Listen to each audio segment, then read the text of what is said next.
You think you're attracted to difficult women? I'm basing it on what I know. This is what I know about you, okay? All right. This is what I know about you. Because I look at you, you know, I mean, if I was going to look like a guy, I'd want to look like you. You're a good-looking dude, in my opinion. I'm straight as an arrow, you understand? Sure. But he can tell. There was a towel snapping incident at one point, but I'm telling you I'm straight. But you know what I mean? You got the right look and all that. And I mean, you could get tons of women. And yet you're a pretty monogamous guy. Mm-hmm. But your first girlfriend stabbed you. Yeah. Right. Then your maybe he's difficult. Maybe you're a royal pain in the ass. Your second girlfriend tried to kill herself and her mom. Dear. That's right. Right. Now, then you were in a marriage that was crazy, right? Yeah. I mean, you and your wife divorced, of course, your first wife. But I mean, she even like took all your guitars and locked them up, right? And you couldn't even get to your guitar. I mean, what do you love more than your guitars? Yeah, I didn't even know where they were. I thought I had them. I thought they were in a storage unit that was mine. Are you unlucky in love? I mean, I know you're married now. No, I'm very lucky. I have to consider myself completely lucky because of the marriage I'm in now. My wife now is like, I didn't know that a guy could have that relationship with a woman.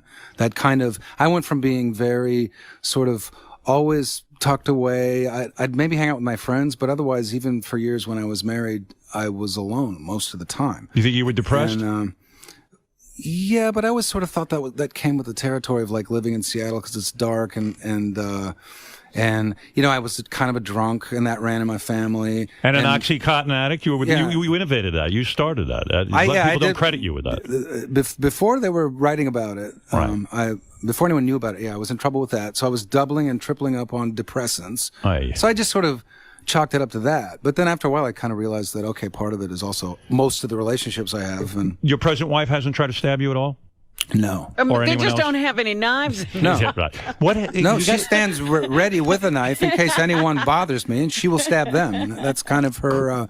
She's my best friend. I'm with her all day, every day, and I was never with anyone like that. So, are you saying that when you got healthy, and when I got sober for long enough, I was in rehab for a month, and I actually re-upped for another month voluntarily, which most people, they can't wait to get out. No, it's smart to stay in. I didn't have anywhere to go, really. Right. I couldn't go back around anyone that I knew. Everyone I knew had problems of one substance or another. All the relationships were awful. And I honestly didn't know up from down for a while. Was OxyContin great in terms of it just numbed everything out for you? I imagine they say call it hillbilly heroin. I mean, yeah, it's you don't know what's going on. Right. You don't feel anything. Right. Kicking it is so hard because all of a sudden your whole body comes to life, and you'll have had all of these physical problems you didn't realize you had because you don't feel a damn thing, and so your knees will hurt, your joints ache, your brain hurts. It's very depressing. It's very hard to stay off. Getting off isn't that as hard as staying off. You've got to answer a question for me, because no women are that passionate about me.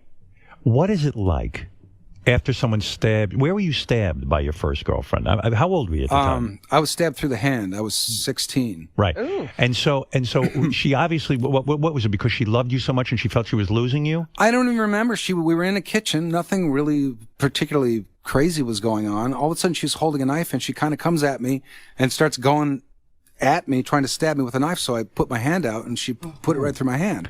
And then the weird thing is, I wasn't a complete idiot. I was like, okay, I'll see you some other time. And I went out her front door and I climbed over this wall and was walking on the freeway to get back home because that was the shortcut. Wow. All of a sudden I see her on the freeway, but she's also on the freeway with her dog that's not on a leash on the freeway at like 1:00 in the morning. No wonder you're on OxyContin.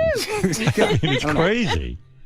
That's craziness. And when you're at that age, you kind of think, oh, so this is what relationships are. This is this is mad love. This is the first thing that's happening to me. Yeah. So I'm assuming there's more like this.